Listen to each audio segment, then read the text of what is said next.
Hello my dear students. मैं doctor Abha Gupta, associate professor home science, government Meera girls college Udaipur, आज चर्चा करूंगी ऊतक या टिश्यूज के भाग 3 में पेशीय ऊतक या मस्कुलर टिश्यूज के बारे में। हम अपने पिछले वीडियोस में ऊतक के 2 प्रकारों की चर्चा कर चुके हैं, उपकला ऊतक या एपिथेलियल टिश्यू और संयोजी ऊतक या कनेक्टिव टिश्यूज। इसी श्रृंखला में तीसरा जो ऊतक का प्रकार है वो है मस्कुलर टिश्यू या पेशी ऊतक। पेशी ऊतक जो है या मसल्स जो हैं वो प्राणियों को आकुंचित होने वाला ऊतक है, मतलब ये एक कॉन्ट्रैक्टाइल टिश्यू है। इसमें आकुंचित होने वाले सूत्र होते हैं जो कोशिका का आकार बदल देते हैं। पेशी कोशिकाओं द्वारा निर्मित उस ऊतक को पेशी ऊतक कहा जाता है जो समस्त अंगों में गति उत्पन्न करता है। इस ऊतक का निर्माण करने वाली कोशिकाएं विशेष प्रकार की आकृति और रचना वाली होती हैं। इनमें संकुचन करने की क्षमता होती है, अर्थात ये प्रसारित हो सकते हैं और वापस इनका जो है वो संकुचन हो जाता है। पेशियां रेखित, अरेखित और हृदय 3 प्रकार की होती हैं। मनुष्य के शरीर में 40% भाग पेशियों का या मसल्स का होता है। मानव शरीर में लगभग 639 मांसपेशियां पाई जाती हैं। इनमें से 400 पेशियां जो हैं वो रेखित प्रकार की होती हैं या ऐच्छिक पेशियां होती हैं। शरीर में सर्वाधिक पेशियां पीठ में पाई जाती हैं। इसमें लगभग 180 पेशियां या मसल्स पाई जाती हैं। पेशियां 3 प्रकार की हैं जिनकी चर्चा हम आगे करेंगे। पेशीय ऊतक अनेक लंबे व बेलनाकार तंतु या रेशों से बना हुआ होता है जो समानांतर पंक्तियों में सजे रहते हैं। ये तंतु कई सूक्ष्म तत्वों से बना हुआ होता है जिन्हें पेशी तंतुक कहते हैं। पेशी ऊतक की क्रिया से शरीर वातावरण में होने वाले परिवर्तनों के अनुसार गति करता है तथा शरीर के विभिन्न अंगों की स्थिति को संभाले रखता है। सामान्यतया शरीर की सभी गतियों में पेशियां प्रमुख भूमिका निभाती हैं। ये पेशी ऊतक 3 प्रकार के होते हैं। रेखित पेशी ऊतक या जिन्हें हम ऐच्छिक पेशियां या स्ट्राइटेड मस्कुलर टिश्यूज और वॉलंटरी मसल्स भी कहते हैं। दूसरा अरेखित पेशी ऊतक या अनैच्छिक पेशियां, नॉन स्ट्राइटेड मस्कुलर टिश्यूज या इनवॉलेंट्री मसल्स। और तीसरा प्रकार है हृदय पेशी ऊतक या कार्डियक मस्कुलर टिश्यूज। तो ये जो हृदय पेशी ऊतक है ये शरीर के सिर्फ हृदय वाले भाग में ही पाई जाती है, इसके अलावा ये कहीं भी उपस्थित नहीं होती हैं। आइए इनकी हम थोड़ी विस्तार से चर्चा करें। जैसे मैंने कहा कि ये 3 प्रकार की पेशीय ऊतक होते हैं।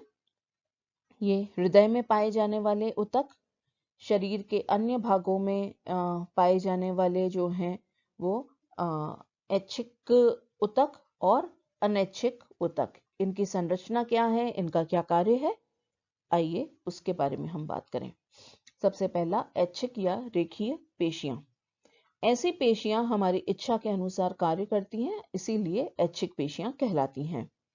ये पेशियां ऊपरी सतह पर होती हैं और कई प्रकार की होती हैं। इनमें कुछ छोटी, कुछ मोटी, कुछ पतली होती हैं।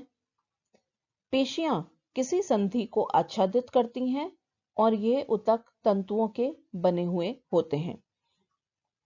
जहां पे भी 2 हड्डियां आपस में आकर के जुड़ती हैं उसको हम संधि स्थल कहते हैं और उस संधि स्थल पर एक कवरिंग की तरीके से ये मसल या पेशी ऊतक जो हैं वो उपस्थित रहते हैं।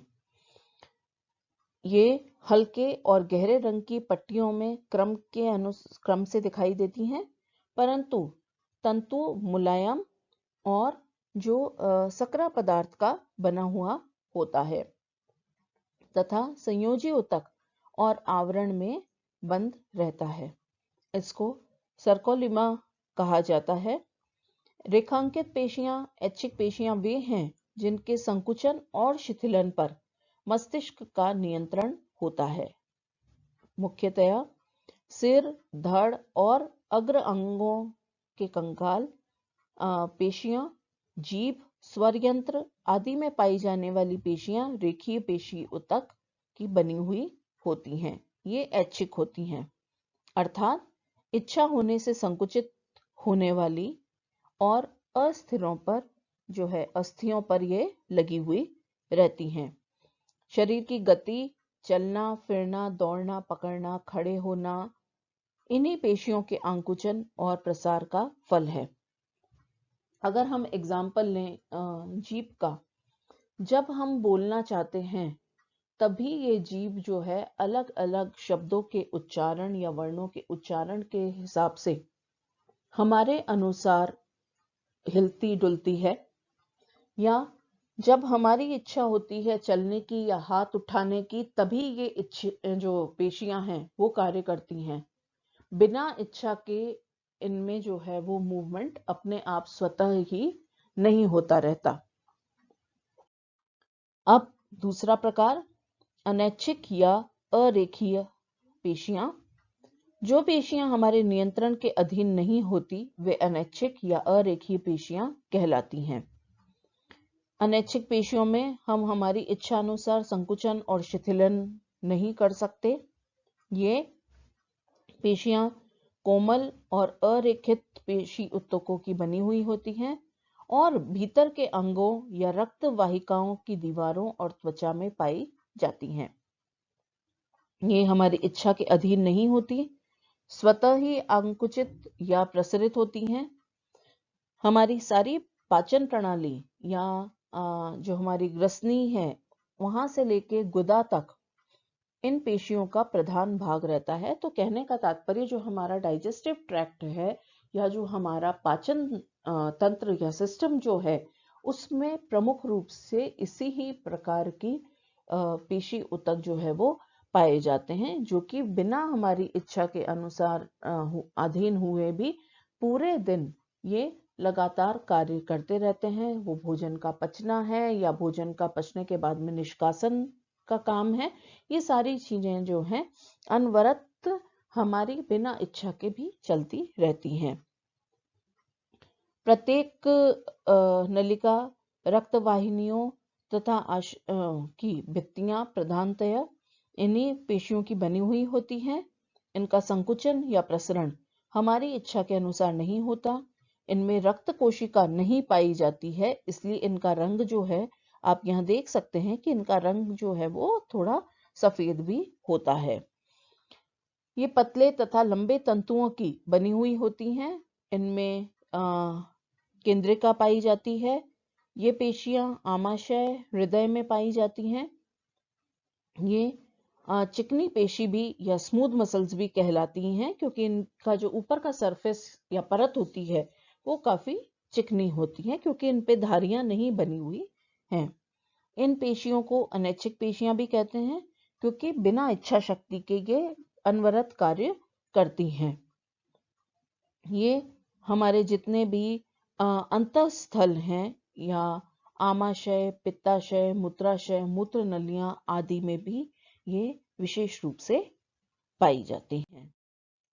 तीसरा प्रकार जो है हमारा वो है हृदय पेशियों का या कार्डियक मसल टिश्यूज का। यहाँ आप जो है इसको देख सकते हैं कि किस तरीके से ये एक जाल नुमा संरचना जो है वो उपस्थित रहती है। ये पेशियां केवल हृदय में पाई जाती हैं, इसलिए हृदय पेशी कहलाती हैं। ये पेशियां जो हैं वो अनैच्छिक और रेखिक, अर्थात अनैच्छिक और ऐच्छिक दोनों प्रकार की इसमें गुण होते हैं। मतलब अनैच्छिक तो इनका विशेष प्रकार है, लेकिन अनैच्छिक होते हुए भी इन पे धारियां जो हैं वो यहाँ पे आप साफ देख सकते हैं कि इन पे धारियां भी जो हैं वो उपस्थित रहती हैं।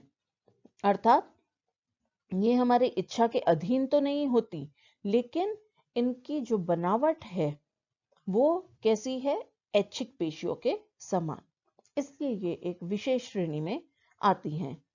इन पेशियों में स्थित तंतु लंबे तथा शाखान्वित या ब्रांच्ड होते हैं। यहाँ आप देख सकते हैं कि किस तरीके से ये लंबी जो हैं ये तंतु चल रहे हैं और ये आगे जाकर के अलग अलग शाखाओं में या ब्रांचेस के अंदर बट जाते हैं। इन पेशियों का रंग लाल होता है। ये जीवन पर्यंत बिना विश्राम किए संकुचित और शिथिल होती रहती है, बिना रुके। जिस दिन से जीव जो है वो उसका हृदय का निर्माण होता है भ्रूण के बाद में माता के अंदर, जब से हृदय का निर्माण प्रारंभ होता है उस समय से लेकर के व्यक्ति की मृत्यु तक ये पेशियां अनवरत बिना विश्राम लिए कार्य करती रहती हैं। तो आप सोच सकते हैं कि इन पेशियों का हमारे जीवन में कितना मुख्य योगदान होता है। ये हृदय की दीवारों में स्थित होती हैं। हृदय पेशियों की रचना यद्यपि जैसा हमने कहा कि ऐच्छिक पेशी के समान होती है, अर्थात इन पे लाइंस तो बनी हुई होती हैं, परंतु वे हमारी इच्छा के अधीन नहीं होती हैं। अगर हम चाहें कि हमारा हृदय धड़कना बंद कर दे तो वो पॉसिबल नहीं है ना। या हम सोचें कि हमारे हृदय से रक्त का संचरण या पंपिंग जो है वो ना हो, वो भी नहीं हो सकता। ये स्वतः ही संकुचन और प्रसरण करती रहती हैं। तो वास्तव में ये सिद्ध हो चुका है कि हृदय की पेशी में स्वतः आंकुचन करने की शक्ति होती है, जो नाड़ी के नियंत्रण से बिल्कुल स्वतंत्र है। अब हम थोड़ी चर्चा कर लेते हैं कि पेशीय ऊतकों के जो ये विभिन्न प्रकार हमने देखे, उनके ओवरऑल क्या कार्य हैं, क्या फंक्शंस हैं इन मसल टिश्यूज के। तो पेशियों के कार्यों में सबसे पहला है, पेशियों के कारण अस्थियों को सुरक्षा मिलती है। आप कल्पना करके देखें कि अगर आपकी जो हड्डियां हैं जहां जुड़ी हुई हैं या और भी स्थानों पर अगर उन पे कोई मोटी परत सी ना चढ़ी हुई हो, तो जैसे ही मान लीजिए कई बार होता है कि चलते समय हमारा हाथ कहीं टकरा गया या हम कहीं एकदम से स्टूल पे बैठे हुए कभी मान लीजिए कि नीचे गिर गए, तो ऐसे में क्या होगा, अगर सीधा डायरेक्ट हड्डी के ऊपर त्वचा है तो वो हड्डी जो है वो तुरंत उसमें फ्रैक्चर हो जाएगा, हड्डी टूट जाएगी। तो सबसे पहला काम जो पेशी ऊतक या मसल्स का है वो क्या करते हैं, हड्डियों या अस्थियों को सुरक्षा प्रदान करते हैं। दूसरा, इनसे एक तो शारीरिक सौंदर्य बढ़ता है, अर्थात पेशियां ही शरीर को सौंदर्य प्रदान करती हैं। आप 1 मिनट के लिए आंखें बंद करके जस्ट इमेजिन करिए एक कंकाल को, जो कि हम कई बार पिक्चर्स में भी देखते हैं या कहीं अगर आप मेडिकल की जो पढ़ाई होती है वहां अगर इंस्टीट्यूट में देखें तो वहां पे कंकाल जो हैं वो ह्यूमन फिजियोलॉजी पढ़ाने के लिए जैसे लगाए होते हैं। आप जस्ट इमेजिन करिए कि वो जो एक कंकाल तंत्र है और उसके ऊपर सिर्फ एक आप पतली त्वचा की परत चढ़ा दें तो कैसा दिखेगा वो जो है। या आप इमेजिन करिए, कई बार हम बहुत दुख के साथ में देखते तो हैं जैसे कि सोमालिया के लोग हैं जिनके शरीर में जो है वो भूख की वजह से, गरीबी की वजह से, पूरे पोषण न होने के वजह से शरीर जो है वो बिल्कुल वैसा ही नजर आता है जैसे कि कंकाल है। तो अगर हमारे शरीर में ये पेशियां न हो तो शरीर को एक प्रॉपर आकार या गोलाई जो है वो प्राप्त नहीं हो सकती।